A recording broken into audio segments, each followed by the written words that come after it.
या देवी सर्वभूतेषु बुद्धिरूपेण संस्थिता नमस्तस्यै नमस्तस्यै नमस्तस्यै नमो नमः।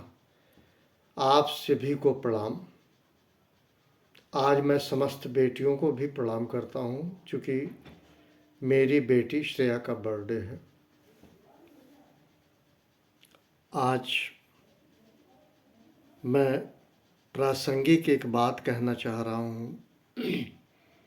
जो लोग भी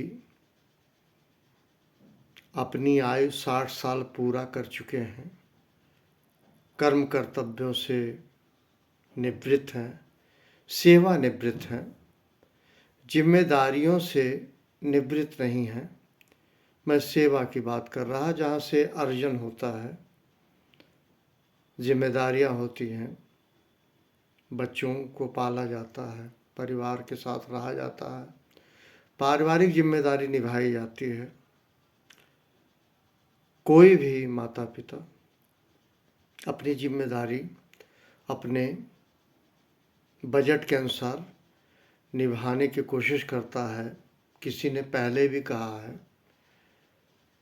कि अगर पिता है तो दुनिया के सारे खिलौने हासिल हैं, अगर पिता नहीं है तो वो सारे खिलौने बहुत दूर हैं, दुर्लभ हैं, महंगे हैं। इन बातों को कहा जाता है। मैं पिता को प्राथमिकता नहीं दे रहा हूँ, या ये कहूँ कि माँ कहीं से कमज़ोर है। नहीं जी, माँ श्रेष्ठ है, माँ बड़ी है। माँ की तुलना हो ही नहीं सकती पिता से। माँ गर्भ में 9 माह बच्चे को रखती है, पैदा करती है। माँ माँ है। माँ का कोई तुलना पिता से नहीं है। पर ये काफ़ी सच्चाई है, पिता है तो दुनिया के सारे खिलौने उपलब्ध हैं बच्चों के लिए। यदि पिता नहीं होता तो वो दुर्लभ होते हैं और संभव नहीं है मिले। मैं एक उम्र के उस पड़ाव में इस समय हूँ जिसमें शारीरिक दुर्बलता, मानसिक दुर्बलता, आर्थिक दुर्बलता, इसके अलावा कान, नेत्र और शारीरिक तमाम कंपोनेंट जो बहुत ही क्रियाशील होते हैं, उनकी अवस्था कमज़ोर पड़ जाती है, उनका एक्शन कमज़ोर पड़ जाता है। मैं सराहना के लिए नहीं कह रहा हूँ कि अपने पिता को सराहो या माता को सराहो। सिर्फ इतना कह रहा हूँ कि बच्चे जब बड़े हो चुके हैं, बड़े हैं, तो कोशिश ये करें अपनी अभिव्यक्ति से अपने माता पिता को चोट न पहुँचाएं। एक बात। दूसरी चीज़, अपने माता पिता के बारे में कभी बच्चों को जजमेंटल नहीं होना चाहिए, किसी निर्णय पे नहीं पहुंचना चाहिए। ये मैं सभी से कहूँगा, युवा वर्ग से खासकर, क्योंकि आप याद रखिएगा कि जैसे माँ बाप के आंचल में आप लोग हैं, उसी प्रकार जब व्यक्ति बूढ़ा होता है तो वही बूढ़ा वो साया ढूंढता है, सुरक्षा ढूंढता है, सुरक्षा बोध ढूंढता है अपने बच्चों में। इस चीज की स्वीकार्यता सबको होनी चाहिए। मैं कहीं व्यथित नहीं हूं, पर मैं कहना ये चाहता हूं कि जीवन का फेजेज होता है, चरण होता है। हम कभी बच्चे थे तो माता पिता की साया, बड़े हुए विवाह हुआ, पत्नी आई, जिम्मेदारियों का एक दौर चला, व्यक्ति अपने सामर्थ्य अनुसार निभाया। लेकिन एक समय ऐसा आता है कालांतर में, वो कह जो भी ले असहाय की स्थिति में होता है। इसको आर्थिक पक्ष से मत जोड़िएगा। भावनात्मक पक्ष से जोड़ने की कोशिश कीजिएगा। इसलिए मैं समस्त युवा से कहूँगा, अपने पिता को या माता को कम से कम भावनात्मक चोट मत पहुँचाएं, चाहे उसकी देख रेख करें ना करें, क्योंकि ईश्वर है। ईश्वर लुक आफ्टर सबको करता है।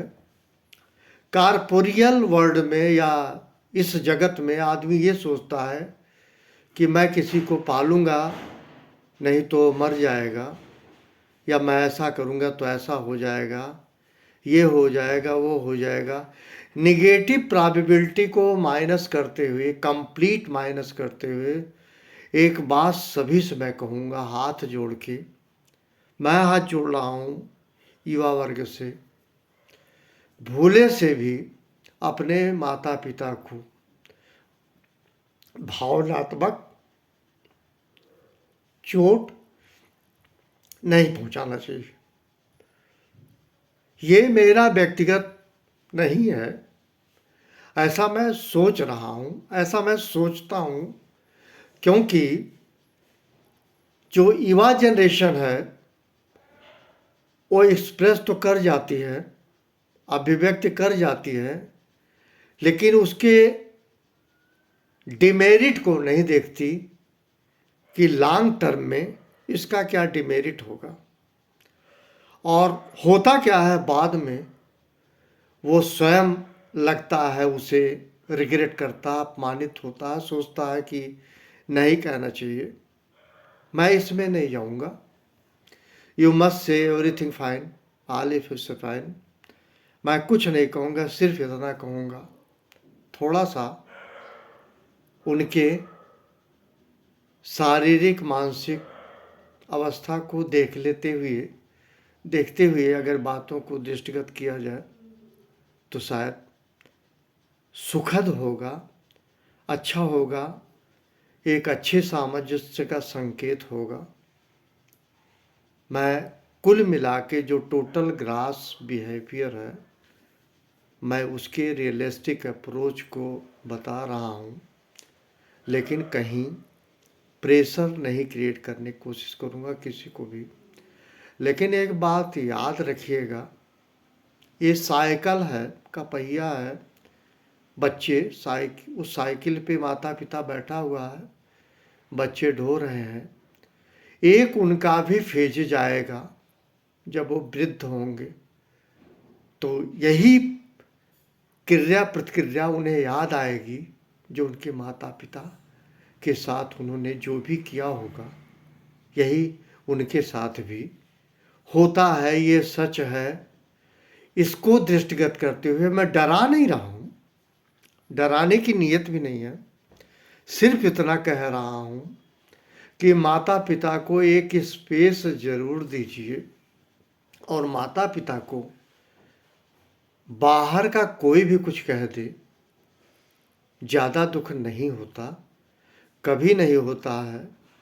लेकिन स्वयं के बच्चे अगर माता पिता को कुछ भी अभिव्यक्ति के जरिए कहेंगे तो यकीन मानिए माता पिता की बेचैनी बढ़ जाएगी।